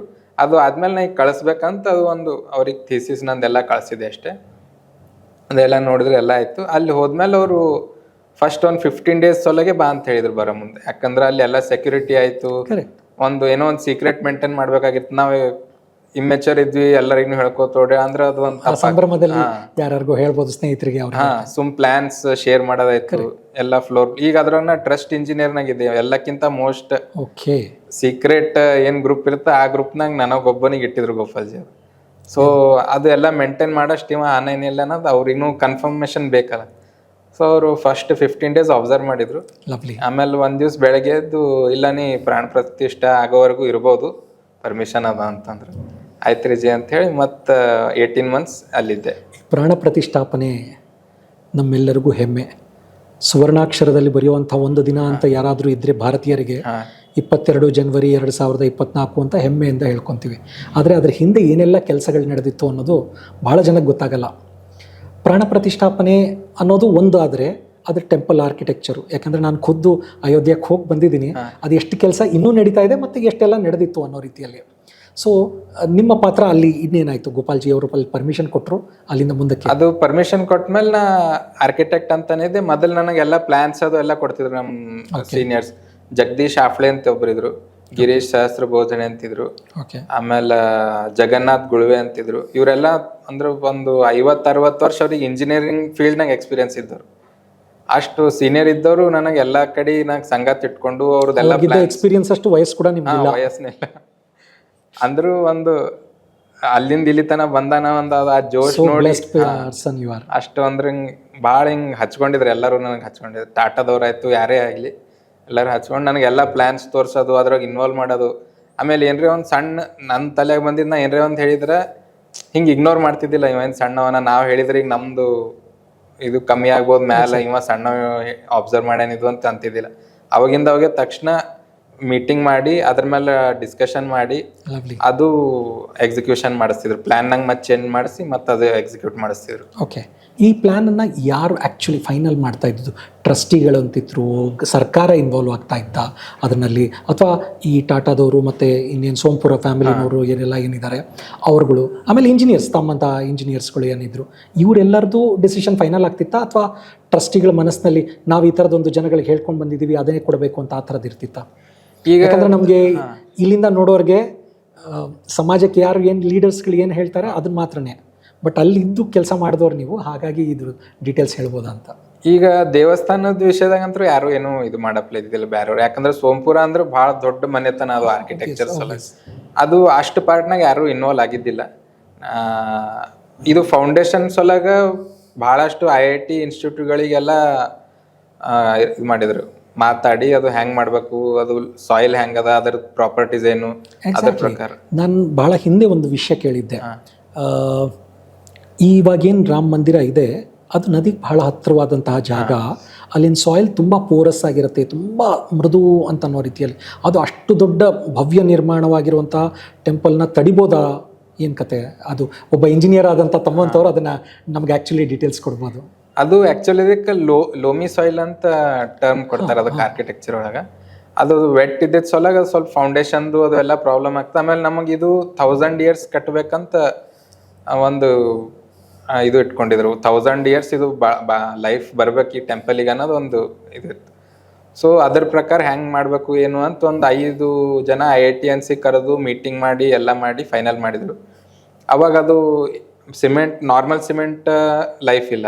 ಕರೆಕ್ಟ್. ಅದಕ್ಕೆ ಇಂಪ್ರೂವ್ ಮಾಡ್ಲಿಕ್ಕೆ ಏನೇನು ಮಾಡಬೇಕು, ಅದ್ರಾಗ ಏನೇನು ಮಿಕ್ಸ್ ಮಾಡಬೇಕು, ಅದ್ರ ಟೆಂಪ್ರೇಚರ್ ಎಷ್ಟು ಇಡಬೇಕು ಮುಂದೆ, ಅದು ಎಲ್ಲ ಮೇಂಟೈನ್ ಮಾಡಿ ಭಾಳ ಕೇರ್ ತೊಗೊಂಡು ಎಷ್ಟು ಮಾಡ್ಬೋದು ಅಷ್ಟು ಕ್ವಾಲಿಟಿ ಸೊಲಾಗಿ ಸ್ಪೆಂಡ್ ಮಾಡಿ ಅದಕ್ಕೆಲ್ಲ ಮಾಡಿ ಒಂದು ಹಿಂಗೆ ಸ್ಟೋನ್ ಥರನೇ ಒಂದು ಅಷ್ಟು ದೊಡ್ಡ 5.5 ಎಕರ್ ಏನು ಡಿಗ್ ಮಾಡಿದ್ರ ಜಾಗ, ಹೌದು, ಅಷ್ಟು 5.5 ಎಕರ್ ಹಿಂಗೆ ಪೂರ್ತಿ ಕೆಳಗೆ ಒಂದು ಸ್ಟೋನ್ ಹಾಕ್ದಂಗೆ ಅಷ್ಟು ಗಟ್ಟಿಮುಟ್ಟಾದ ಒಂದು ಮಿಕ್ಸ್ಚರ್ ತಯಾರು ಮಾಡಿ, ಸೊ ಎಲ್ಲ ರೀತಿಯಾದ ಪ್ರಕೃತಿ ವಿಕೋಪಗಳಿಗೆ ಅದು ತಡೆಯೋ ಸಾಮರ್ಥ್ಯ ಮಾಡಿ ಅದ್ರ ಮ್ಯಾಲ ನಮ್ದು ಕರ್ನಾಟಕದ ಗ್ರಾನೈಟ್ ಸ್ಟೋನ್ಸ್ ಮತ್ ಮ್ಯಾಲ ಪ್ಲಿಂತ್ ಇನ್ನೊಮ್ಮೆ ಹೇಳ್ಬೋದಾ ನೀವು, ಅಲ್ಲಿರೋದು ಕರ್ನಾಟಕದ ಗ್ರಾನೈಟ್ಸ್ ಅಂತ ಫೌಂಡೇಶನ್ ಆಗಿರೋದು ಕರ್ನಾಟಕ ಗ್ರಾನೈಟ್ ಸ್ಟೋನ್ಸ್. ಎಂತ ಹೆಮ್ಮೆ ಕನ್ನಡಿಗರಿಗಿದು. ಅದು ಆಮೇಲೆ ಅದ್ರ ಮೂರ್ತಿ ನಿರ್ಮಾಣ ಕೂಡ ಒಬ್ಬ ಕನ್ನಡಿಗರೇ ಮಾಡಿದ್ರು ಅನ್ನೋದು ನಮ್ಗೆ ಎಲ್ಲರಿಗೂ ಇವತ್ತು ಅರುಣ್ ಯೋಗಿರಾಜ್ ಅಂತಂದ್ರೆ ಮನೆ ಆಗಿರುವಂತಹ ವ್ಯಕ್ತಿ. ಅವ್ರಿಗೆ ನಿಮ್ಗೆ ಏನಾದ್ರು ಇಂಟ್ರಾಕ್ಷನ್ಸ್ ಆಗ್ತಿತ್ತಾ? ಅರುಣ್ ಯೋಗಿರಾಜ್ ಸರ್ ಅವ್ರ ಜೊತೆ ಇರ್ತಿತ್ತು. ಮತ್ತ ಗಣೇಶ್ ಭಟ್ ಅಂತ ಒಬ್ರು ಇದ್ರು, ಆಮೇಲೆ ಇನ್ನೊಬ್ರು ರಾಜಸ್ಥಾನದವ್ರು ಒಬ್ರು ಇದ್ರು. ಅವ್ರೆಲ್ಲರ ಜೊತೆನೂ ಚಲೋ ಕಾಂಟ್ಯಾಕ್ಟ್ಸ್ ಇತ್ತು. ಅದ್ರಾಗೂ GL ಭಟ್ ಸರ್ ಆಯ್ತು, ಅರುಣ್ ಸರ್ ಆಯ್ತು. ಅವ್ರದ್ದು ಅಂದ್ರೆ 3 ಮಂದಿ ಇಳ್ಕೊಳ್ಳೋ ವಸತಿ ಒಂದೇ ಇತ್ತು ಜಾಗ. ಓಕೆ. ಬಟ್ ಕೆಲಸ ಮಾಡೋದು ಬೇರೆ ಬೇರೆ ಗ್ರೌಂಡ್ಸ್ ಕೊಟ್ಟಿದ್ರು ಅವ್ರಿಗೆ. ಅವ್ರದೇ ಇಂಡಿಪೆಂಡೆಂಟ್ ವರ್ಕರ್ಸ್, ಅದು ಮಷಿನ್ ಅವ್ರಿಗೆ ಏನ್ ಬೇಕು ಪೂರ್ತಿ ದೊಡ್ಡ ಸೈಟ್ ಕೊಟ್ಬಿಟ್ಟಿದ್ರು. ಅಲ್ಲಿ ಅವ್ರು ಕೆಲಸ ಮಾಡ್ತಿದ್ರು. 3 ಜನ ನಂಗೆ ಹಂಗೆ ಹೇಳ್ತಿದ್ರು, ನೀ ಎನಿ ಟೈಮ್ ಬರ್ಬೋದು, ನೀನು ಐಕೋನೋಗ್ರಫಿ ಒಳಗೆ ಇದ್ದೀವಿ, ನಾವು ಅದರಲ್ಲೇ ಇದ್ದೀವಿ. ಸೊ ನೀ ಎನಿ ಟೈಮ್ ಎನಿ ಸ್ಟೆಪ್ಪಿಗೂ ಬಂದು ನಿಮ್ಮ ಮೂರ್ತಿಗಳು ನೋಡ್ಬೋದು, ಅಬ್ಸರ್ವ್ ಮಾಡ್ಬೋದು, ನಿನಗೆ ಏನು ನಾಲೆಜ್ ಬೇಕಾದ್ರು ತಗೋಬೋದು. ನಮಗೆ ನಿನ್ನ ಮೇಲೆ ಏನು ಡೌಟ್ ಇಲ್ಲ. ಪದ ಬಳಕೆ ಮಾಡಿದ್ರಿ ಐಕೋನೋಗ್ರಫಿ ಅಂತ. ಸಾಮಾನ್ಯರಿಗೆ ಐಕೋನೋಗ್ರಫಿ ಅಂತಂದ್ರೆ ಏನು? ಈಗ ನಮಗೆ ಪೇಂಟಿಂಗು, ಆರ್ಕಿಟೆಕ್ಚರು ಈ ವರ್ಡ್ಸು ಹಾದ್ ಬೀದಿನಲ್ಲಿ ಒಬ್ಬ ಆರ್ಕಿಟೆಕ್ಚರ್ ಇದ್ದಾರೆ ಅನ್ನೋ ಸ್ಥಿತಿಗೆ ಬಂದಿದೆ. ಐಕೋನೋಗ್ರಫಿ ಅಂತಂದ್ರೆ ಆಕ್ಚುಲಿ ಏನು ಅಂತ? ಐಕೋನೋಗ್ರಫಿ ಅಂದ್ರೆ ಆಕ್ಚುಲಿ ನಾ ಮೊದಲೇ ಹೇಳ್ದಲ್ಲ, ಆರ್ಕಿಟೆಕ್ಟ್ ಅಂತಾನೆ ಹೋಗಿದ್ದೆ. ನಾ ಅವ್ರಿಗೆ ಮೂರ್ತಿ ಮಾಡೋದು ಹೋದ್ರೆ ನಮ್ದು ಏನೂ ಹೇಳಿದ್ದಿಲ್ಲ. ಬಟ್ ಅಲ್ಲಿ ಹೋದ್ಮೇಲೆ ನನ್ನ ಪೋರ್ಟ್ಫೋಲಿಯೋನಾಗೆಲ್ಲ ನಾ ಸುರ್ಪುರ್ ಮಿನೇಚರ್ ಪೇಂಟಿಂಗ್ಸ್ ಮಾಡಿದ್ದೆವು. ಸುರ್ಪುರ್ ಅಂದ್ರೆ ನಮ್ಮ ನಾರ್ತ್ ಕರ್ನಾಟಕ ಕಲಬುರ್ಗಿ ಸನಿನೇ ಬರ್ತಾವ ಊರ. ಅಲ್ಲಿ ಒಂದು ಅದರದೇ ಆದ ಒಂದು ಶೈಲಿ ಪೇಂಟಿಂಗ್ಸ್ ಇದ್ದವು. ಅದು ಪೇಂಟಿಂಗ್ಸ್ ಮಾಡೋರು ಯಾರೂ ಇದ್ದಿದ್ದಿಲ್ಲ. 300 years ಮುಂಚೆ ಗರುಡಾದ್ರಿ ಅನ್ನೋರ್ ಫ್ಯಾಮಿಲಿ ಫೇಮಸ್ ಇದ್ದವರು. ಅವ್ರೊಬ್ಬರೇ ಅಂತಿಲ್ಲ, ಸಾಕಷ್ಟು ಜನ ಇದ್ರು ಅವ್ರ ಅರಮನೆಯೊಳಗೆ. ಅದ್ರೊಳಗೆ ಫೇಮಸ್ ಇದ್ದವ್ರು ಗರುಡಾದ್ರಿ ಅಂತಿದ್ರು ಒಬ್ರು. ಅವ್ರು ಮಾಡಿರೋ ಕೆಲವೊಂದು 7-8 ಪೇಂಟಿಂಗ್ಸ್ ಅಷ್ಟೇ ಉಳಿದಿದ್ದು. ಬಾಕಿ ಎಲ್ಲ ನೀರಾಗ ಹಾಕಿದ್ರು, ಅಲ್ಲಿ ಹಾಕಿದ್ರು, ಕಸದ ಬುಟ್ಟೆ ಹಾಕಿ ಒಗೆದ್ರು, ಏನೇನೋ ಆರ್ಟಿಂದ ಇಂಪಾರ್ಟೆನ್ಸ್ ಇರ್ಲಾರ್ದವ್ರು ಎಲ್ಲ ವೇಸ್ಟ್ ಮಾಡಿದ್ರು. ಅವು ಒಂದು 7-8 ಪೇಂಟಿಂಗ್ಸಿಗೆ ಹಿಡ್ಕೊಂಡು ನಮ್ದೊಬ್ರು ಸರ್ ಇದ್ದಾರೆ, ವಿಜಯ್ ಆಗರಗುಂಡಿಗಿ ಸರ್ ಅಂತ, internationally renowned artist, miniature artist. ಅವರು ಅವು 7-8 ಪೇಂಟಿಂಗ್ಸಿಗೆ ಕಲೆಕ್ಟ್ ಮಾಡಿ ಅದ್ರ ಮೇಲೆ ವರ್ಕ್ ಮಾಡಿ ಅದ್ರ ಕಾಪೀಸ್ ಮಾಡಿ ಒರಿಜಿನಲ್ ತಾವಿಟ್ಕೊಂಡು, ಖರಾಬಾಗಿವ್ ತಾವಿಟ್ಕೊಂಡು ಇವರು ಹೊಸವು ಮಾಡಿ ಪೂರ್ತಿ ಕಂಪ್ಲೀಟ್ ಇರೋ ಪೇಂಟಿಂಗ್ಸನ್ನು ಅವ್ರಿಗೆ ಕೊಡ್ತಿದ್ರು ವಾಪಸ್. ಓಕೆ. ಹಿಂಗೆ ಮಾಡಿ ಅದು ಎಲ್ಲ ಕಲೆಕ್ಟ್ ಮಾಡ್ಲಿಕ್ಕೆ ಸ್ಟಾರ್ಟ್ ಮಾಡಿದ್ರು. ಆಮೇಲೆ ಅದೇ ಟೈಮ್ನಾಗ ಸುರ್ಪುರ್ ಆರ್ಟಿಸ್ಟ್ ಇಲ್ಲಿ ಯಾರ್ಯಾರು ಗುಲ್ಬರ್ಗ ಈ ಕಡೆ ಎಲ್ಲ ಬಂದಿರ್ತಿದ್ರಲ್ಲ, ದೊಡ್ಡ ಮನೆಗೆಲ್ಲ ಪೇಂಟಿಂಗ್ಸ್ ಮಾಡಿಸ್ತಿದ್ರು. ಅಂದ್ರೆ ರಿಚ್ ಇರೋರ್ ಮನೇಲಿ ಅಂಥವ್ರ ಮನೆಗೆ ಹೋಗಿ ಖರಾಬಾಗಿವು ಅವು ಹಂಗೆ ಇರ್ಲಿ ಕಲೆಕ್ಟ್ ಮಾಡಿ ಅದಕ್ಕೊಂದು ಹೆಸರು ಕೊಟ್ರ. ಅದಕ್ಕೆ ಮೊದಲು ಯಾವುದೇ ಮಿನೇಚರ್ ಪೇಂಟಿಂಗ್ ಚಿಕ್ನಿ ಕಲಾ ಚಿತ್ರ ಅಂತಾರೆ ಅದಕ್ಕೆ. ಯಾವುದೇ ಸ್ಯಾರೀಸ್ಗಳಲ್ಲಿ ಅಲ್ಲಿ ಇಲ್ಲಿ ಎಲ್ಲ ನೋಡಿರ್ತೀವಿ. ಅದ್ರಾಗ ಬರೀ 2 ಹೆಸರು ಹೇಳ್ತಿದ್ರು, ಒಂದು ತಂಜಾವೂರ, ಒಂದು ಮೈಸೂರು. ಇವೆರಡೇ ಯಾವುದೇ ಸಿಕ್ತಂದ್ರೆ ಅದಕ್ಕೊಂದು ತಂಜಾವೂರಿಗಾರೆ ಹಾಕ್ತಿದ್ರು, ಇಲ್ಲ ಮೈಸೂರಿಗಾರೆ ಹಾಕ್ತಿದ್ರು. ಅದ್ರಾಗ ಸಾಕಷ್ಟು ಸುರ್ಪುರ್ ಮಿನೇಚರ್ ಪೇಂಟಿಂಗ್ಸ್ ಇದ್ದು. ಅದು ಅವ್ರಿಗೆ ಯಾರಿಗೂ ಗೊತ್ತಿದ್ದಿಲ್ಲ. ಸರ್ ಅವರು ಎವ್ರಿ ಮ್ಯೂಸಿಯಂಗೆ ಹೋಗಿ ಇವ್ರ ಪರಿಚಯ ಹೇಳಿ, ಇವ್ರು ಏನೇನು ವರ್ಕ್ ಮಾಡ್ಯಾರ ಅಂತ ಹೇಳಿ, ಅದು ಸುರ್ಪುರ್ ಯಾವ್ದು, ಅದ್ರ ಕ್ಯಾರೆಕ್ಟರಿಸ್ಟಿಕ್ಸ್ ಏನು ಇವೆಲ್ಲ ಪರಿಚಯ ಕೊಟ್ಟು ಆ ಹೆಸರು ಚೇಂಜ್ ಮಾಡಿಸಿ ಸುರ್ಪುರ್ ಅಂತ ಹಾಕ್ಸಿದ್ರು. ಅಂದ್ರೆ ಫಸ್ಟ್ ಟೈಮ್ ಇಂಡಿಯಾದಾಗ ಒಂದು ಸುರ್ಪುರ್ ಅದ ಅಂತ ಗೊತ್ತಾಗಿದ್ದು ಅವ್ರಲಿಂದ. ಸುರ್ಪುರದ ಆರ್ಟ್ ಅದ ಅಂತ ಗೊತ್ತಾಗಿದ್ದು ಅವ್ರಲಿಂದ. ಸೊ ಅವ್ರ ಜೊತೆ ನಾನು ವರ್ಕ್ ಮಾಡ್ತಿದ್ದೆ ಮಿನೇಚರ್ ಪೇಂಟಿಂಗ್ಸ್ ಮೇಲೆ. ಅವೆಲ್ಲ ಮಿನೇಚರ್ ಪೇಂಟಿಂಗ್ಸ್ ಅಲ್ಲೆಲ್ಲ ಸರ್ ಅವರಿಗೆಲ್ಲ ನೋಡಿದ್ರು, ಗೋಪಾಲ್ಜಿ ಅವ್ರು ನೋಡಿದ್ರು, ಎಲ್ಲ ಮಾಡಿದ್ರು. ಸೊ ಎಲ್ಲರೂ ಕಲ್ತು ಇನ್ನೀಗ ಐಕೋನೋಗ್ರಫಿ ಡಿಪಾರ್ಟ್ಮೆಂಟ್ನ ಹಾಕಾಮು ಅಂದ್ರೆ ಹೆಲ್ಪ್ ಆಗ್ಬೋದು ನಮಗೆ ಅಂತ ಹೇಳಿ ನನಗೆ ಮಿನಿಯೇಚರ್ ಆರ್ಟ್ ಫಾರ್ಮ್ಗೆ ಮತ್ತೆ ಐಕೋನೋಗ್ರಫಿಗೆ ಸಾಮಾನ್ಯ ಡಿಫ್ರೆನ್ಸ್ ಅಂತಂದ್ರೆ ಒಂದು ಈಗ ಆರ್ಟಿಸ್ಟ್ ಅನ್ನೋಣ ಒಂದು ಲಯ ಇರುತ್ತೆ, ಒಂದು ಆರ್ಟಿಸ್ಟಿಕ್ ವ್ಯೂ ಇರುತ್ತೆ ಯಾವುದಕ್ಕೂ ನೋಡೋದು. ಸೊ ನಮಗೆ ಇವನು ಹೆಲ್ಪ್ ಆಗ್ಬೋದು ಅಂತಿತ್ತು. ಬಟ್ ಎರಡು ಡಿಫ್ರೆಂಟ್. ಮಿನೇಚರ್ ಡ್ರಾಯಿಂಗ್ಸ್ ಇಂದು ಅದರದ್ದು ತಾಲಮಾನನೇ ಡಿಫ್ರೆಂಟ್, ಐಕೋನೋಗ್ರಫಿದೇ ಡಿಫ್ರೆಂಟ್. ಬಟ್ ಏನೋ ಒಂದು ಹಿಂಗೆ ಆಲ್ಮೋಸ್ಟ್ ಸನಿ ಇದಾನಂತ ಒಂದು ನನಗೆ ಅದ್ರಾಗ ಸಿಮಿಲರ್ ಬಟ್ ನಾಟ್ ಸೇಮ್ ಅಂತ ನಾವು ಹೇಳ್ತೀವಿ. ಆ ಥರ ನಂಗೆ ಅದ್ರಾಗ ಇನ್ವಾಲ್ವ್ ಮಾಡಿದ್ರು. ಅದ್ರೊಳಗೆ ಟೋಟಲ್ ಎಷ್ಟು ಮೂರ್ತಿ ಅವೆಲ್ಲ ಡಿಸೈಡ್ ಮಾಡಿ ಅದರದ್ದು ಏನೇನು ಟಾಪಿಕ್ಸ್ ಅದು ಎಲ್ಲ ನಮಗೆ ಸೋಂಪುರ ಆರ್ಕಿಟೆಕ್ಟ್ಸ್ ಕಡೆಯಿಂದ ಬರ್ತಿತ್ತು. ಈ ಪಿಲ್ಲರ್ ಮೇಲೆ ಶಿವನ್ ಟಾಪಿಕ್, ಈ ಪಿಲ್ಲರ್ ಮೇಲೆ ಈ ವಿಷ್ಣು ಇಂದು, ಈ ಪಿಲ್ಲರ್ ಮೇಲೆ ಯಾರೋ ಗಂಧರ್ವ ಅವು ಇವು ಎಲ್ಲ ಸೊ ನಾವೇನು ರಾಮ ಮಂದಿರದ ಒಳಗಡೆ ಮೇಲ್ಗಡೆ ಹೋದ ತಕ್ಷಣ ಆ ಪಿಲ್ಲರ್ಗಳು ಕಾಣಿಸುತ್ತೆ, ಆ ಪಿಲ್ಲರ್ನ ಎಲ್ಲ ಜವಾಬ್ದಾರಿ ತಾವು ಮಾಡಿದಿರಿ ಅಂತ. ಎಂಟರ್ ಆಗೋಣ 2 ಪಿಲ್ಲರ್ ಏನದ ಅದ್ರ ಮೇಲೆ ಎಲ್ಲ ಪೂರ್ತಿ ಗಣೇಶಂದೇ ಟಾಪಿಕ್ಸ್. ಹೌದು ಹೌದು.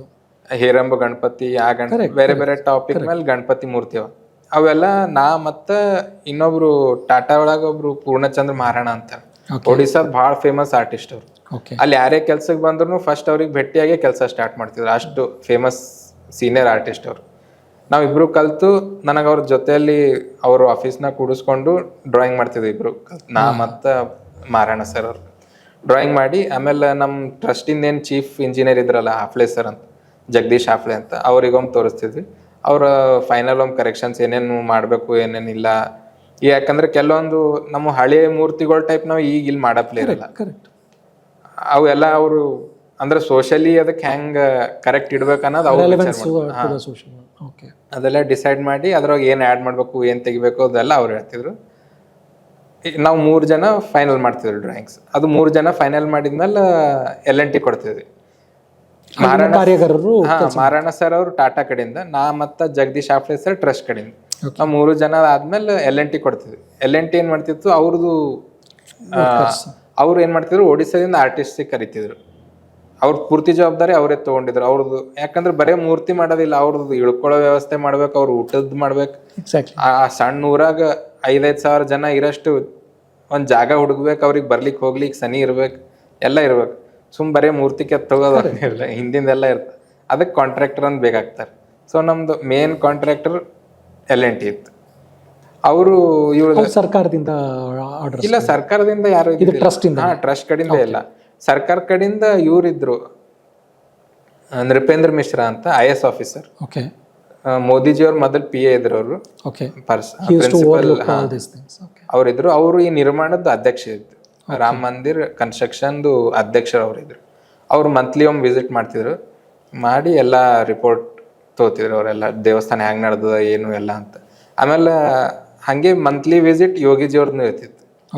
ಅವ್ರನ್ನು ಭಾಳ ಬಂದು ಎಷ್ಟೇ ಬಿಸಿ ಶೆಡ್ಯೂಲ್ ಇದ್ರೂ ಯೋಗಿಜಿ ಅವ್ರು 100% ಅಲ್ಲಿ ಬಂದು ಎಲ್ಲ ನೋಡಿ ಎಲ್ಲರಿಗೂ ಭೇಟಿಯಾಗಿ ಹೋಗ್ತಿದ್ರು. ಅದು ಬಹಳ ಇಂಪಾರ್ಟೆಂಟ್. ಯಾಕಂದ್ರೆ ಯೋಗಿಜಿ ಅವ್ರ ಜೊತೆಗೆ ಇಂಟ್ರಾಕ್ಷನ್ಸ್ ಹೇಳ್ತಾ ಇದ್ರಿ, ಹೇಗಿತ್ತು ಆಕ್ಚುಲಿ ನೀವು ಅವರು ಯೋಗಿಜಿ ಭೇಟಿ ಆದಾಗ? ಇಲ್ಲ, ನಾವು ಇಲ್ಲಿಂದ ನೋಡ್ತಾ ಇದ್ದಾಗ ಭಾಳ ಒಬ್ಬ ಸೀರಿಯಸ್ ಸನ್ಯಾಸಿ ಆಗಿದ್ರು ಕೂಡ ತುಂಬ ಸ್ಟ್ರಿಕ್ಟ್ ಆಗಿರ್ತಾರೆ, ಸಿಡುಕ್ತಾರೆ ಅನ್ನೋ ಥರದೊಂದು ಭಾವನೆ ಇದೆ. ತಾವು ಅವ್ರ ಜೊತೆಗೆ ಇಂಟ್ರಾಕ್ಷನ್ಸ್ ಮಾಡಿರ್ತೀರಿ, ಸೊ ಹಾಗಾಗಿ ಇಲ್ಲ ಇಂಟ್ರಾಕ್ಷನ್ಸ್ ಅವ್ರ ಜೊತೆ ಅಂತೂ ಆಗಿಲ್ಲ. ಯಾಕಂದ್ರೆ ಸೈಟ್ ಮೇಲೆ ಅವ್ರು ಬಂದಾಗಂತೂ ಯಾರಿಗೂ ಬಿಡ್ತಿದ್ದಿಲ್ಲ. ಬರೀ ಅವ್ರ ಸೆಕ್ಯೂರಿಟಿ ಅವರು ಇದ್ರೆ ಚಂಪತ್ ರಾಜ್ ಅಂದ್ರೆ ನಮ್ದು ಟ್ರಸ್ಟ್ ಇಂದ ಸೆಕ್ರೆಟರಿ ಅವರು. ಅವರು ಗೋಪಾಲ್ ಜಿ ಅವರು, ಆಮೇಲೆ ಟಾಟಾ ಚೀಫ್, LNT ಚೀಫ್, ಇಷ್ಟೇ ಒಂದ್ 4-5 ಜನ ಅಷ್ಟೇ ಇರ್ತಿದ್ರು ಅವ್ರು. ಇದು ಲಾಸ್ಟಿಗೆ ಪ್ರಾಣ ಪ್ರತಿಷ್ಠಾ ಟೈಮ್ನಾಗ ಇದೇನ್ 8,500 ಜನದ ಸೀಟಿಂಗ್ ಅರೇಂಜ್ಮೆಂಟ್ಸ್ ಅದೆಲ್ಲ ಡ್ರಾಯಿಂಗ್ ಆಗಿತ್ತಲ್ಲ, ಅವಾಗ ಅದು ಡ್ರಾಯಿಂಗ್ ನಾ ಮತ್ತೆ ಗೋಪಾಲ್ಜಿ. ಎಕ್ಸಾಕ್ಟ್ಲಿ, ನಾನು ನಿಮ್ಮ ಪ್ರೊಫೈಲ್ನ ಓದ್ತಾ ಇದ್ದೆ. ನನಗೆ ವಿಶೇಷ ಅಂತಂದರೆ ಇದೆಲ್ಲದ ವರ್ಕ್ ಜೊತೆಗೆ ಪ್ರಾಣ ಪ್ರತಿಷ್ಠಾಪನೆಯ ದಿನ ಆ ಸೆಲೆಬ್ರಿಟಿ ಗೆಸ್ಟ್ ಅಥವಾ ವಿಶ್ವವನ್ನೇ ಬೆರಗಾಗಿಸುವಂತಹ ದೊಡ್ಡ ಗಾಯಕರು ಬಂದಿದ್ದರು, ಸಾಧು ಸಂತರು ಬಂದಿದ್ದರು, ದೊಡ್ಡ ಸಮಾವೇಶ, ಬಿಸ್ನೆಸ್ ಮ್ಯಾನು, ಇಂಡಸ್ಟ್ರಿಯಲಿಸ್ಟು, ಹೂ ಅನ್ನೋ ಆಫ್ ದ ವರ್ಲ್ಡ್ ಬಂದಿತ್ತು ಅಂತ.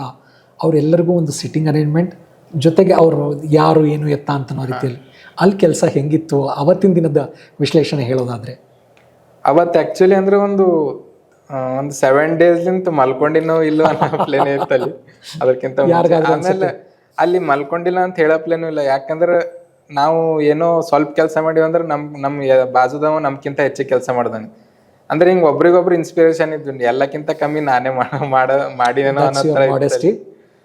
ಸೊ ಅಲ್ಲಿ ಮಲ್ಕೊಂಡಿವೋ ಬಿಟ್ಟಿವೋ ಫ್ರೆಶ್, ಯಾವಾಗ್ಲೂ 24 hours ಫ್ರೆಶ್ ಅನ್ನಿಸ್ತಿತ್ತು ಸೈಟ್ ಮೇಲೆ ಇದ್ದಾಗ. ಅದು ಕ್ಲೈಮೇಟ್ ಆಯ್ತು, ಅದು ದೇವಸ್ಥಾನ, ಆ ಸ್ಕೇಲ್, 5,000 ಜನ ಲೇಬರ್ಸ್ ಡೈಲಿ ಕೆಲಸ ಮಾಡೋರು, ಏನು ಚಳಿ ಇಲ್ಲ, ಮಳಿ ಇಲ್ಲ, ಬಿಸಿಲಿಲ್ಲ, ಎಲ್ಲ ಕೆಲಸ ಮಾಡೋದು ಹಂಗೆ 24 hours. ಸೊ ಅವಾಗ ಏನೂ ಹಿಂಗೆ ರೆಸ್ಟ್ಲೆಸ್ ಅನ್ನಿಸ್ತಿದ್ದಿಲ್ಲ. ಅಂಥ ಟೈಮ್ನಾಗ ಅಲ್ಲೆಲ್ಲ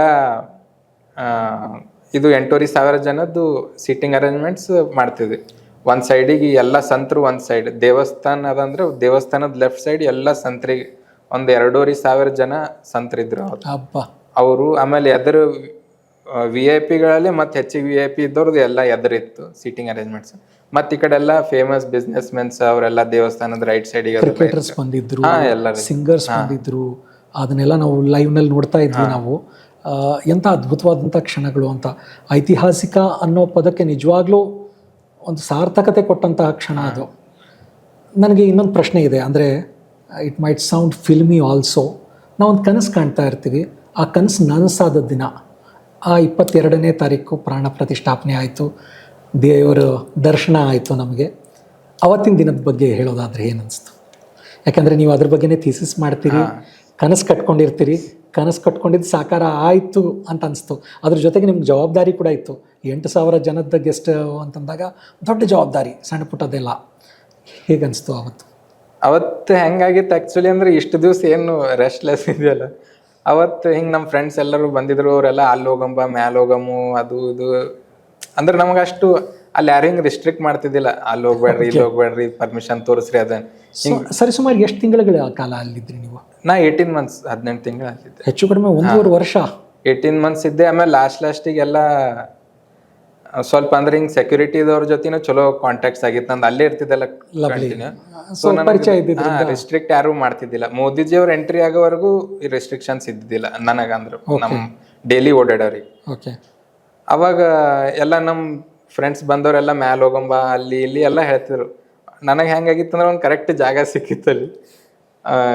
ರಾಮ ಮಂದಿರ ಕಾಣಿಸ್ತಾ ಇತ್ತು, ಈ ಕಡೆ ಒಂದು ಕಾರ್ನರ್ನಾಗ ಮೋದಿಜಿ ಅವರು ನಿಂದ್ರ ಡೈಸ್ ಇತ್ತು. ಆಮೇಲೆ ನನ್ನ ಎದುರೇ ಅವರು ವಾದ್ಯದವ್ರು ಎಲ್ಲರೂ ಬಂದಿದ್ರು, ಬೇರೆ ಬೇರೆ ಸ್ಟೇಟ್ ಫೋಕ್ ಆರ್ಟಿಸ್ಟಿಗೆ ಕರೆದಿದ್ರು. ಫೋಕ್ ಆರ್ಟಿಸ್ಟ್ ಎಲ್ಲ ಬಂದು ಅವ್ರದ್ದು ಏನು ಫೋಕ್ ಮ್ಯೂಸಿಕ್ ಅದ ಅದು ಎಲ್ಲ ಪ್ಲೇ ಮಾಡ್ತಿದ್ರು. ಅವ್ರು ಎಕ್ಸಾಕ್ಟ್ ಹಿಂದೆ ನಾ ಸುಮ್ ಕೂತಿದ್ದೆ, ಏನೂ ಅವತ್ತು ಏನೂ ಮಾಡಿದಿಲ್ಲ, ಮೂಮೆಂಟ್ ಮಾಡಿ ಅಲ್ಲಿ ಕೂತ್ ಆರಾಮಾಗಿ ರಾಮದೇವ್ರ ಪ್ರತಿಷ್ಠಾಪನೆ ನಡೆದ, ಮೋದಿಜಿ ಅವ್ರು ಮಾತಾಡ್ಲಿತ್ತಾರ, ಎಲ್ಲ ಸೆಲೆಬ್ರೇಷನ್ ನಡೆದವ. ಒಂದ್ ಕಡೆ ಕೂತ್ ಹಿಂಗೆ ಸುಮ್ ಶಾಂತ ನೋಡಿ ಅವತ್ತು ಏನೂ ಮಾಡಿದ್ದಿಲ್ಲ. ಅವತ್ತು ಬೆಳಗ್ಗೆ 6 o'clock ತನ ಕೆಲಸ ನಡೆದಿತ್ತು ನಮ್ದು. ಅದು ಅರೇಂಜ್ಮೆಂಟ್ ಅದು ಎಲ್ಲ ಸೆಟ್ ಮಾಡು ಅದು ಮಾಡು ಎಲ್ಲ ನಡೆದಿತ್ತು. ಅದು ಪ್ರಾಣ ಪ್ರತಿಷ್ಠೆ ಸ್ಟಾರ್ಟ್ ಆಯ್ತು ಕೆಲಸ. ಸುಮ್ ಶಾಂತಾಗಿ ಒಂದ್ ಹಿಂಗ್ ಮೆಡಿಟೇಷನ್ ತರ ಸುಮ್ ಕೂತಿದ್ ನೋಡ್ಕೋತ, ಏನೂ ಮಾಡಿದ್ದಿಲ್ಲ. ಅದು ಒಂದು ಮಸ್ತ್ ಇತ್ತು ಎಕ್ಸ್ಪೀರಿಯನ್ಸ್. ಎಲ್ಲರೂ ಓಡಾಡ್ಲಿತ್ತಾರ, ಅದು ಮಾಡ್ಲಿತ್ತಾರ. ಅದು ಒಂದ್ ಹಿಂಗ್ ಎಲ್ಲಾ ಮುಗಿಸಿ ಕೂಡೋದು ಒಂದ್ ಹಿಂಗ್ ಏನ್ ಅನುಭವ ಇರ್ತಲ್ಲ ಅವತ್. ಆ ದಿನ ರಾತ್ರಿ ಚೆನ್ನಾಗಿ ನಿದ್ದೆ ಬಂತ? ಅವತ್ತಂತೂ ಬೇಗನೆ 6-7ಕ್ಕೆ ಮಲ್ಕೊಂಡ್ಬಿಟ್ಟಿದ್ರು. ನಿಮ್ಮ ಪ್ರಕಾರ ಸಾಧನೆ ಅಂತಂದ್ರೆ ಏನು? ಇದನ್ನೇ ಸಾಧನೆ ಅಂತ ಅನ್ಬೋದಾ? ನಾವು ಏನು ಕನಸು ಕಾಣ್ತೀವಿ ಅದು ಸಾಕಾರ ಆಗೋದೇ ಸಾಧನೆನಾ, ಅಥವಾ ಸಾಧನೆ ಅನ್ನೋದು ಇನ್ನೂ ಇರುತ್ತಾ? ಇಲ್ಲ, ಇದು ಅಂದ್ರೆ ಕನಸು ಕಂಡಿದ್ರಾ? ಕನಸಂತೂ ಕಂಡಿದ್ರಿ? ಕನಸಂತೂ ನಾ ಎವ್ರಿ ಡೇ ಪೂಜೆ ಮಾಡೋ ಮುಂದೆ ರಾಮ ಮಂದಿರ್ನಾಗ ಇರೋದು, ಅಲ್ಲಿ ಹೋಗೋದು ಹಿಂಗೆ ಇದೇ ವಿಚಾರ ಮಾಡ್ತಿದ್ದೆ. ನಂಗೆ ಮೊದಲು ಗೋಪಾಲ್ಜಿ ಅವ್ರ ಬಗ್ಗೆ ಏನೂ ಐಡಿಯಾ ಇದ್ದಿಲ್ಲ. ಅಂದ್ರೆ ಹಿಂಗೆ ಬರೀ ಹೆಸರು ಕೇಳ್ತಿದ್ದೆ. ನಮ್ಮ ತಂದೆಯವರು ದೊಡ್ಡಪ್ಪ ಅವ್ರು ಮಾತಾಡ್ತಿದ್ರು, ಹಿಂಗೆ ಅವರಿದ್ರು, ಭಾರಿ ಇತ್ತು, ಸಂಘ ಭಾರಿ ನಡೀತಿತ್ತು, ಇಷ್ಟೇ ಗೊತ್ತಿತ್ತು. ಹಿಂಗೆ ಗೋಪಾಲ್ಜಿ ಯಾರಂತ ಫೋಟೋ ನೋಡಿದ್ದಿಲ್ಲ, ಅವ್ರ ಬಗ್ಗೆ ನನಗೇನೋ ಹಿಂಗೆ ಕ್ರೇಜ್ ಇದ್ದಿದ್ದಿಲ್ಲ ಅವ್ರ ಬಗ್ಗೆ. ಅವಾಗ ಅಲ್ಲಿ ಹೋದ್ಮೇಲೆ ಅವರು ಇದು ಆಯ್ತು, ನನಗೆ ಗೊತ್ತಾಯ್ತು ಅವ್ರು ಹೆಂಗೆ ಏನು ಎಲ್ಲ ಗೊತ್ತಾಯ್ತು. ಅಂದ್ರೆ ಹಿಂಗೆ ಅಂಥ ವ್ಯಕ್ತಿನೇ ನೋಡಿಲ್ಲ ನಾ ಇಲ್ಲಿತನ.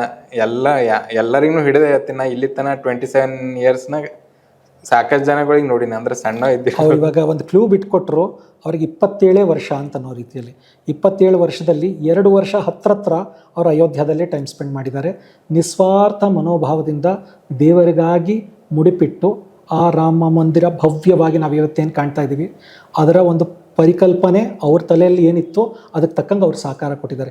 ಎಷ್ಟು ಜನಕ್ಕೆ ಈ ಭಾಗ್ಯ ಸಿಗುತ್ತೆ ಹೇಳಿ? ನಾವು ಕನಸು ಕಾಣ್ತಾ ಇದ್ವಿ, ನಮಗೂ ರಾಮ ಮಂದಿರ ಆಗಬೇಕು, ಹೋರಾಟ, ಬೀದಿಯಲ್ಲಿ ಕಿರ್ಚಾಟ, ಕೂಗಾಟ ಎಲ್ಲವೂ ಆಗಿತ್ತು. ಬಟ್ ಅವರು ಅದನ್ನು ಶಾಂತ ರೀತಿಯಲ್ಲಿ ಅಲ್ಲಿ ಹೋಗಿ ಕೆಲಸ ಮಾಡಿದಂಥ ವಿಶೇಷ ವ್ಯಕ್ತಿ. ನಾವು ಸ್ಟಾರ್ಟಿಂಗಿಂದ ಹೇಳ್ಕೊತ ಬಂದಿದ್ದೆ ವಿಶೇಷ ಅಂತ. ಬಹುಶಃ ಇವಾಗ ಗೊತ್ತಾಗ್ತಾ ಇದೆ ಅನ್ಸುತ್ತೆ ಸರ್, ಪ್ಲೀಸ್. ಆಮೇಲೆ ಗೋಪಾಲ್ಜಿಯವ್ರ ಜೊತೆ ಇದ್ದು ನನಗೇನು ಗೊತ್ತಾಯ್ತು ಅಂದರೆ, ನಾ ಸ್ವಲ್ಪ ಹಿಂಗೆ ಇಂಟ್ರೋವರ್ಟ್, ಶೈ ಈ ಥರ ಅಂತಾರಲ್ಲ, ಅಂದ್ರೆ ಸ್ವಲ್ಪ ಅಲ್ಲ, ನಮಗೆ ಗೊತ್ತಾಗ್ತಾ ಇದೆ ಜನಗಳಿಗೆ ನೀವು ಎಷ್ಟು ಶಾಂತವಾಗಿ ಮಾತಾಡ್ತಿದ್ದೀರಿ ಅಂದರೆ ನಾನೇನೋ ಪ್ರೇರಣೆ ಕೊಡಬೇಕು ಮಾತಾಡ್ಲಿಕ್ಕೆ ಅನ್ನೋ ಥರ. ಹಿಂಗೊಮ್ಮೆ ವೈಲೆಂಟಾಗಿ ಮಾತಾಡೋದು ಈ ಥರ ನನ್ನ ಸ್ಟೈಲ್ ಇಲ್ಲ. ನನಗಲ್ಲಿ ಸ್ಟಾರ್ಟಿಂಗ್ ಹೋದಾಗ ಅನ್ನಿಸ್ತಿತ್ತು, ಅಲ್ಲೆಲ್ಲ ವಿಶ್ವ ಹಿಂದೂ ಪರಿಷತ್ತಿಂದ ಕಾರ್ಯಕರ್ತರು, ಬಜರಂಗ್ ದಳ, ಅವರು ಇವರೆಲ್ಲರೂ ಬರ್ತಿದ್ರು, ಒಬ್ರಿಗಿಂತ ಫುಲ್ ಹಿಂಗೆ ಟೈಟ್ ಇರ್ತಿದ್ರು. ಅವಾಗ ನನಗೆ ಅನ್ನಿಸ್ತಿತ್ತು, ನಾ ಇವ್ರಪ್ಲೇ ಇಲ್ಲಲ್ಲಪ್ಪ ಅಂತ ಹಿಂಗೆ ಅನ್ನಿಸ್ತಿತ್ತು. ಬಟ್ ಗ್ರ್ಯಾಜುವಲಿ ನನಗೆ ಹೆಂಗೆ ಗೋಪಾಲ್ಜಿ ಅವರು ಮಾರ್ಗದರ್ಶನ ಸಿಗ್ತಾ ಹೋಯ್ತು. ಅವರು ನಂಗೆ ನಾ ಇದ್ದಿದ್ದು ಕರೆಕ್ಟ್ ಇದ್ದೀನಿ ಅನ್ನೋದು ಒಂದು ಕಾನ್ಫಿಡೆನ್ಸ್ ಬಂತು ನನಗೆ. ಅವಾಗ್ಲಿಂದ ನನಗೆ ಇದು ಹಿಂಗೆ ನಾ ಇವ್ರಪ್ಲೇ ಆಗಬೇಕು, ಹಿಂಗೆ ಏನೋ ಒಂದು ಚೇಂಜ್ ಆಗಬೇಕು ಅನ್ನೋದು ನನ್ನ ತಲೆಗ್ಲಿಂತ ಹೋಯ್ತು. ನಾ ಹೆಂಗಿದ್ದೀನಿ ಹಂಗೆ ಕರೆಕ್ಟ್ ಇದ್ದೀನಿ. ನನಗೆ ಗೋಪಾಲ್ಜಿ ಒಪ್ಕೊಂಡ್ರ, ರಾಮದೇವ್ ಒಪ್ಕೊಂಡ್ರ, ಸೇವಾ ಕೊಟ್ರ, ನಾ ಏನಿದ್ದೀನಿ ಕರೆಕ್ಟ್ ಇದ್ದೀನಿ ಅನ್ನೋದು ನನಗೆ ಅಲ್ಲಿ ಕಾನ್ಫಿಡೆನ್ಸ್ ಬಂತು. ಸೊ ಅದು ಒಂದು ಭಾಳ ಇಂಪಾರ್ಟೆಂಟ್ ವಿಷಯ. ಹಿಂಗೆ ಯಾರೇ ಒಬ್ರು ದೊಡ್ಡವರು ಹಿಂಗೆ ಯಾವಾಗ್ಲೂ ಹಿಂಗೆ ಎಕ್ಸ್ಟ್ರೋವರ್ಟ್ ಇದ್ದವರು, ವೈಲೆಂಟ್ ಇದ್ದವರಿಗೆ ಲೈಕ್ ಮಾಡ್ತಾರಂತಿಲ್ಲ. ನಾವು ಹೆಂಗಿದ್ದೀವಿ ಆನೆಸ್ಟ್ ಆಗಿರ್ಬೇಕು, ಡಿಸಿಪ್ಲಿನ್ ಆಗಿರ್ಬೇಕು, ಆಮೇಲೆ ಸೀನಿಯರ್ಸ್ ಜೊತೆ ಖರೆ ಹೇಳ್ಕೊತಿರ್ಬೇಕು, ಏನೋ ಹಿಂಗೆ ಮುಚ್ಚುಮರಿ ಇದು ಮಾಡೋದು. ಮಕ್ಕಳಿಗಾಗಿ ವಿಶೇಷ ಸಂಗೀತ. ಇದು ಮಕ್ಕಳಿಗಾಗಿ ವಿಶೇಷವಾದಂತಹ ಏನಂತೀವಿ ಸಂದೇಶ ಅಂತಂದರೆ ಅವರು ಹೇಳ್ತಾ ಇರೋದು ಡಿಸಿಪ್ಲಿನ್ಡ್ ಆಗಿರಬೇಕು, ಆನೆಸ್ಟ್ ಆಗಿರಬೇಕು ಆ್ಯಂಡ್ ಡೆಡಿಕೇಟೆಡ್ ಆಗಿರಬೇಕು ಅಂತ ಅನ್ನೋ ರೀತಿಯಲ್ಲಿ ಭಾಳ ದೊಡ್ಡ ವಿಷಯ ಹೇಳ್ತಾ ಇದ್ರು ಅವರು. ಇದು ಇಷ್ಟೇ ನೋಡ್ತಾರೆ, ಯಾಕಂದ್ರೆ ಅವರು ಭಾಳ ವೈಲೆಂಟ್ ನೋಡಿರ್ತಾರೆ, ಎಲ್ಲ ಟೈಪ್ ನೋಡಿರ್ತಾರೆ. ಅವ್ರಿಗೆ ಅವು ಬೇಕಾಗಿರಲ್ಲ, ಆನೆಸ್ಟಿ ಒಂದೇ ಇಂಪಾರ್ಟೆಂಟ್ ಅವ್ರಿಗೆ. ಅದು ಇತ್ತಂದ್ರೆ ಅವ್ರು ಕೈ ಹಿಡಿತಾರೆ ಸೀನಿಯರ್.